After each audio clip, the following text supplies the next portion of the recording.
ओम शांति।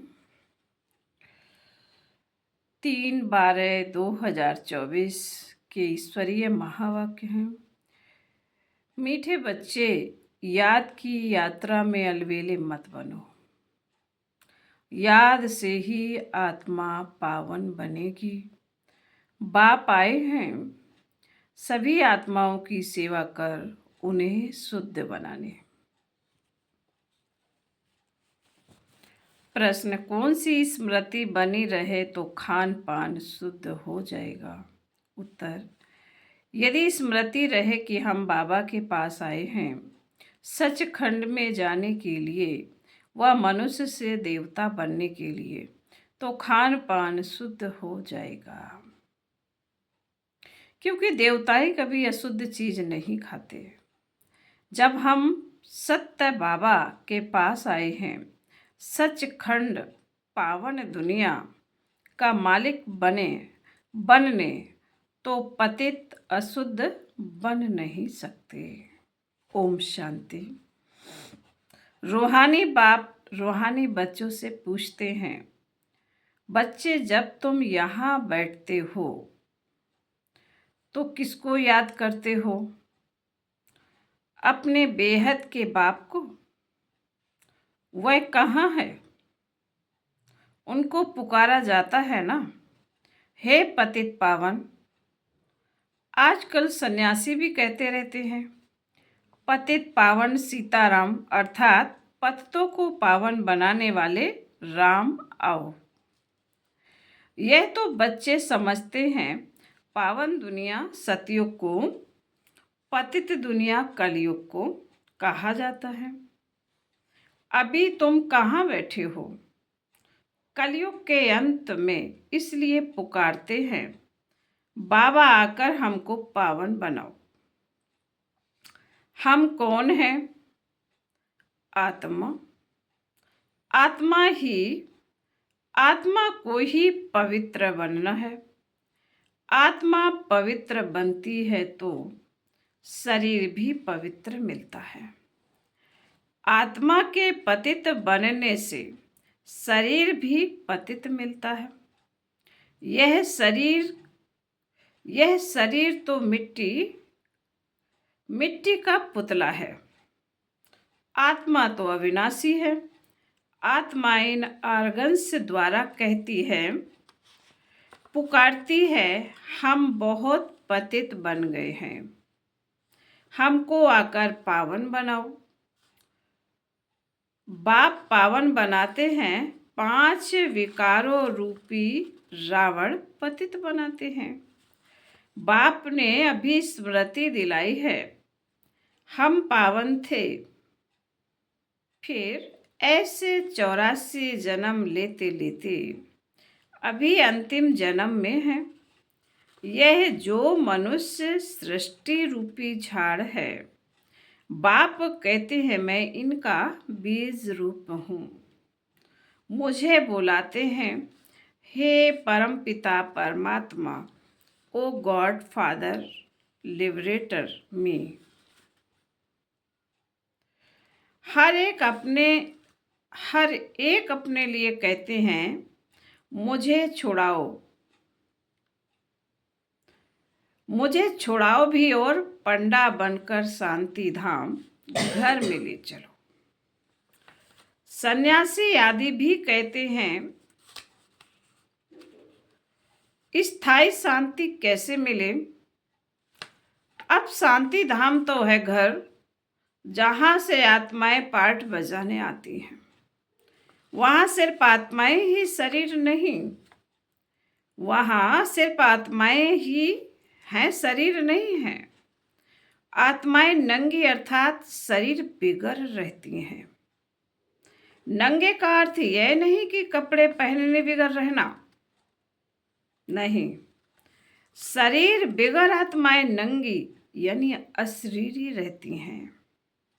बाप कहते हैं, बच्चे तुम आत्माएं वहाँ मूल वतन में बिगड़ शरीर रहती हो, उसे निराकारी दुनिया कहा जाता है। बच्चों को सीढ़ी पर समझाया गया है, कैसे हम सीढ़ी नीचे उतरते आए हैं। पूरे 84 जन्म लगेंगे मैक्सिमम, फिर कोई एक भी जन्म लेते हैं। आत्माएं ऊपर से आती ही रहती हैं। अभी बाप कहते हैं मैं आया हूँ पावन बनाने। शिव बाबा ब्रह्मा द्वारा तुम्हें पढ़ाते हैं। शिव बाबा है आत्माओं का बाप और ब्रह्मा को आदि देव कहते हैं। इस दादा में बाप कैसे आते हैं यह तुम बच्चे ही जानते हो। मुझे बुलाते भी हैं, हे पतित पावन आओ। आत्माओं ने इस शरीर द्वारा बुलाया, आत्माओं ने इस शरीर द्वारा बुलाया है। मुख्य आत्मा है ना, यह है ही दुख धाम।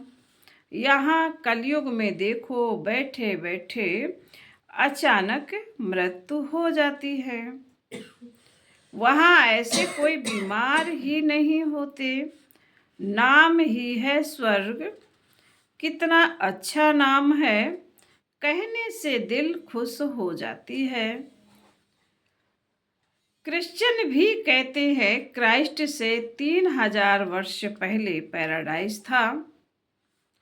यहाँ भारतवासियों को तो कुछ भी पता नहीं है, क्योंकि उन्होंने सुख बहुत देखा है तो दुख भी बहुत देख रहे हैं। तमो प्रधान बने हैं, 84 जन्म भी इन्हों के हैं। आधा कल्प बाद फिर और धर्म वाले आते हैं।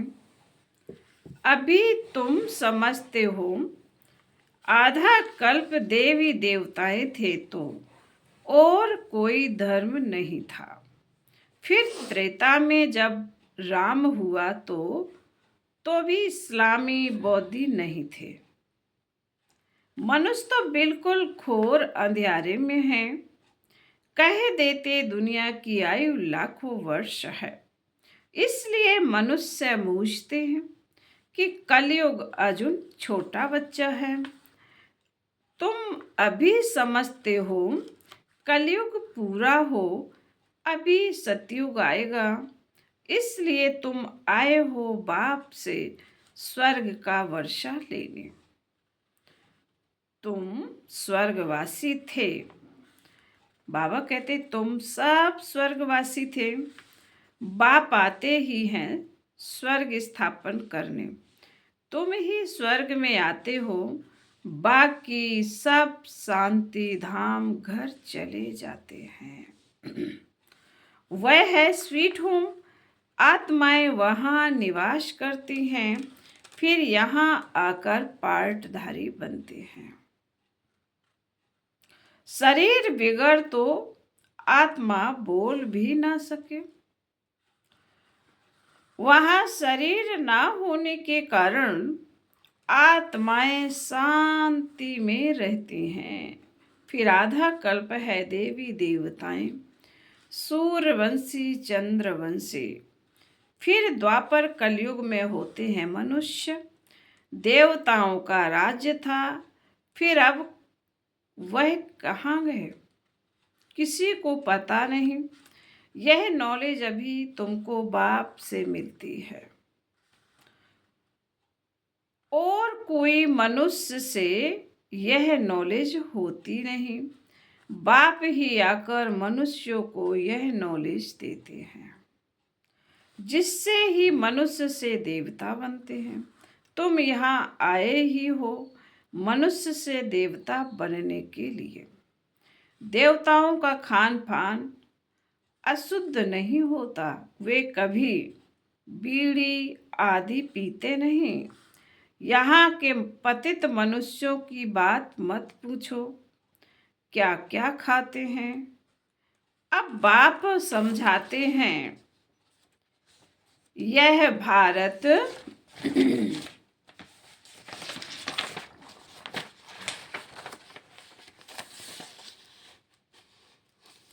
पहले सचखंड था। जरूर सच्चे बाप ने स्थापन किया होगा। बाप को ही ट्रुथ कहा जाता है। बाप ही कहते हैं मैं ही इस भारत को सचखंड बनाता हूँ। तुम सच्चे देवताएं कैसे बन सकते हो, वह भी तुमको सिखलाता हूँ। कितने बच्चे यहाँ आते हैं, इसलिए ये मकान आदि बनवाने पड़ते हैं। अंत तक भी बनते रहेंगे, बहुत बनेंगे। मकान खरीद भी करते हैं। शिव बाबा ब्रह्मा द्वारा कार्य करते हैं। ब्रह्मा हो गया सामरा, क्योंकि यह बहुत जन्मों के अंत का जन्म है ना। यह फिर गोरा बनेगा। कृष्ण का भी चित्र गोरा और सामरा है ना। म्यूजियम में बड़े बड़े अच्छे चित्र हैं, जिस पर तुम किसी को अच्छी रीति समझा सकते हो। यहाँ बाबा म्यूजियम नहीं बनवाते हैं। इनको कहा जाता है टावर ऑफ साइलेंस। तुम जानते हो, हम शांति धाम अपने घर जाते हैं। हम वहाँ के रहने वाले हैं। फिर यहाँ आकर शरीर ले पाठ बजाते हैं। बच्चों को पहले पहले यह निश्चय होना चाहिए कि यह कोई साधु संत नहीं पढ़ाते हैं। यह दादा तो सिंधी का रहने वाला था, परंतु इसमें जो प्रवेश कर बोलते हैं वह है ज्ञान का सागर। उनको कोई जानते ही नहीं, कहते भी हैं गॉड फादर, परंतु कह देते उनका नाम रूप है ही नहीं। वह निराकार हैं, उनका कोई आकार नहीं है। फिर कह देते वह सर्वव्यापी है। बाबा कहते अरे परमात्मा कहाँ है? कहेंगे वह तो सर्वव्यापी है, सबके अंदर है। अरे हर एक के अंदर आत्मा बैठी है, सब भाई भाई है ना। फिर घट घट में परमात्मा कहाँ से आया? ऐसे नहीं कहेंगे परमात्मा भी है और आत्मा भी है। परमात्मा बाप को बुलाते हैं, बाबा आकर हम पतितों को पावन बनाओ। मुझे तुम बुलाते हो यह धंधा, यह सब सेवा करने के लिए। हम सभी को आकर शुद्ध बनाओ। पतित दुनिया में हमको निमंत्रण देते हो, कहते हो बाबा हम पतित हैं। बाप तो पावन दुनिया देखते ही नहीं। पतित दुनिया में ही तुम्हारी सेवा करने के लिए आए हैं। अब यह रावण राज्य विनाश हो जाएगा।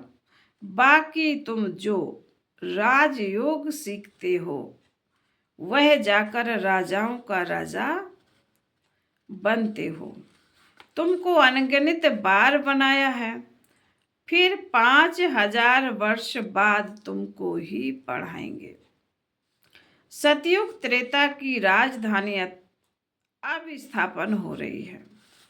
पहले हैं ब्राह्मण कुल, प्रजापिता ब्रह्मा गाया जाता है ना, जिसको एडम आदि देव कहते हैं। यह कोई को पता नहीं है। बहुत है जो यहाँ आकर सुनकर फिर माया के वश हो जाते हैं। पुण्य आत्मा बनते बनते पाप आत्मा बन पड़ते हैं। माया बड़ी जबरदस्त है, सबको पाप आत्मा बना देती है। यहाँ कोई भी पवित्र आत्मा पुण्य आत्मा है नहीं। पवित्र आत्माएं देवी देवता ही थे। जब सभी पतित बन जाते हैं तब बाप को पुकारते हैं। जब सभी पतित बन जाते हैं तो बाप को बुलाते हैं। अभी यह है रावण राज, पतित दुनिया। इनको कहा जाता है कांटों का जंगल।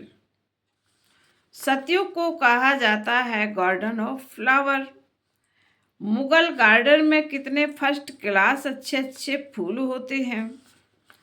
अक के भी फूल मिलेंगे, परंतु इसका अर्थ कोई भी समझते नहीं है।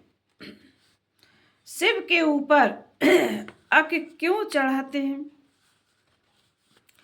यह भी बाप बैठ समझाते हैं। मैं जब पढ़ाता हूँ तो इनमें कोई फर्स्ट क्लास मोतिये, कोई रतन जोत, कोई फिर अक के भी हो हैं, नंबरवार तो है ना।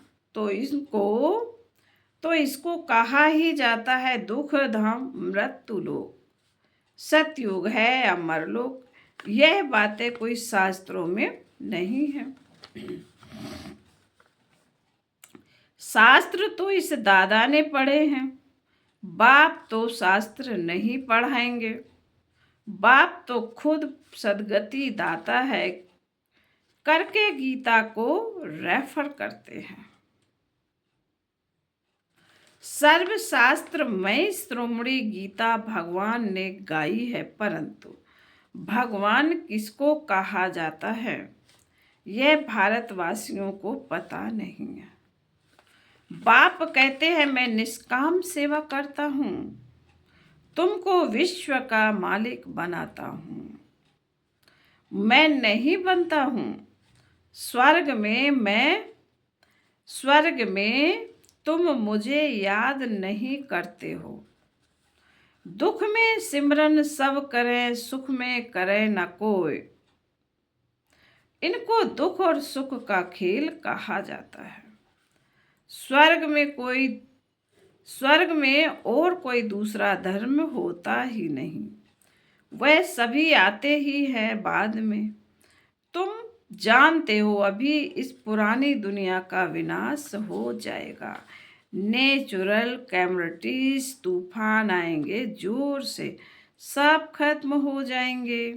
तो बाप अभी आकर बेसमझदार से समझदार बनाते हैं।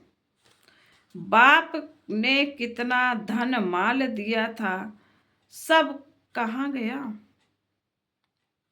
अभी कितने इंस्टॉलमेंट बन गए हैं। भारत जो सोने की चिड़िया था वह अब क्या बन पड़ा है। अब फिर पतित पावन बाप आए हुए हैं, राजयोग सिखला रहे। वह हठ योग, यह है राजयोग। यह राजयोग दोनों के लिए है। वह हठ योग सिर्फ पुरुष ही सीखते हैं। अब बाप कहते हैं पुरुषार्थ करो, विश्व का मालिक बनकर दिखाओ। अब इस पुरानी दुनिया का विनाश तो होना ही है, बाकी थोड़ा समय है। यह लड़ाई अंतिम लड़ाई है। यह लड़ाई शुरू होगी तो रुक नहीं सकती। यह लड़ाई शुरू ही तब होगी जब तुम कर्मातीत अवस्था को पाएंगे और स्वर्ग में जाने के लिए लायक बन जाएंगे। बाबा फिर भी कहते हैं याद की यात्रा में अलवेले नहीं बनो, इसमें ही माया विघ्न डालती है। फिर बाबा बोले अच्छा, मीठे मीठे सिकील दे बच्चों प्रति माता पिता बाप दादा का याद प्यार और गुड मॉर्निंग। रूहानी बाप की रूहानी बच्चों को नमस्ते। हम रूहानी बच्चों की रूहानी माता पिता बाप दादा को याद प्यार गुड मॉर्निंग और नमस्ते। धारणा के लिए मुख्य सार है। पहली पॉइंट में बाबा ने कहा है ब्रह्मा द्वारा अच्छी रीति पढ़कर फर्स्ट क्लास फूल बनना है। कांटों के इस जंगल को फूलों का बगीचा बनाने में बाप को पूरी मदद करनी है। दूसरे पॉइंट में बाबा ने कहा, कर्मातीत अवस्था को प्राप्त करने व स्वर्ग में उच्च पद का अधिकार प्राप्त करने के लिए याद की यात्रा में तत्पर रहना है, अलबेला नहीं बनना है। वरदान, अपने मस्तक पर सदा बाप की दुआओं का हाथ अनुभव करने वाले मास्टर विघ्न विनाशक भव। गणेश को विघ्न विनाशक कहते हैं। विघ्न विनाशक वही बनते जिसमें सर्व शक्तियां हैं। सर्व शक्तियों को समय प्रमाण कार्य में लगाओ तो विघ्न ठहर नहीं सकते। कितने भी रूप से माया आए, लेकिन आप नॉलेजफुल बनो। नॉलेजफुल आत्मा कभी माया से हार खा नहीं सकती। जब मस्तक पर बाप दादा की दुआओं का हाथ है तो विजय का तिलक लगा हुआ है। परमात्म हाथ और साथ विघ्न विनाशक बना देता है। स्लोगन, स्वयं में गुणों को धारण करो, स्वयं में गुणों को धारण कर दूसरों को गुण दान करने वाले ही गुण मूर्त हैं। अच्छा, ओम शांति।